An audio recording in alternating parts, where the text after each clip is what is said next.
మా ప్రభావతి ఇల్లు ఖాళీ చేసి పూల కొట్టుకి ఇచ్చేసిందా ఏంటా అనేదా అంటూ ఉంటుంది.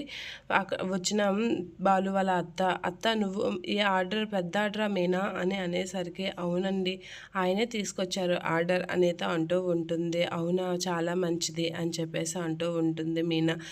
నువ్వు కూడా చెయ్యి వేస్తే వేగంగా పని అయిపోతుంది అత్త అనేత అంటూ ఉంటాడు బాలు. సరే అని చెప్పేసి కూర్చుంటూ ఉంటుంది. ఇలా కూర్చోగానే శృతి అయితే ఇలా గట్టిగా లాగుతూ ఉంటుంది. అలా లాగ్గానే తన మూతైతే పగులుతూ ఉంటుంది. ఏమైంది అత్త అని అనేసరికి కాసేపు ఉంటే పచ్చడైపోదును అని అనేసరికి కాసేపట్లో నీ మూతి మటన్ కర్రీ అయిపోదును అని చెప్పేసి ఇక్కటలాడుతూ ఉంటాడు బాలు. అదేలా ఉందిరా అని చెప్పేసి అయితే ఇక్కటలాడుతూ నవ్వుకుంటూ అందరూ అయితే పూలదండలు కుడుతూ ఉంటారు. అలా పూలదండలు కుడుతూ చాలా జాలీగా ఉంటారు. ఇక సత్యం అయితే నవ్వుతూ ఉంటాడు. అక్కడ వన్నీ వింటూ అలా చాలా హ్యాపీగా ఉంటాడు సత్యం. ఇక గుణ అయితే 500 మాలలు అంటే తక్కువ మాట కాదు.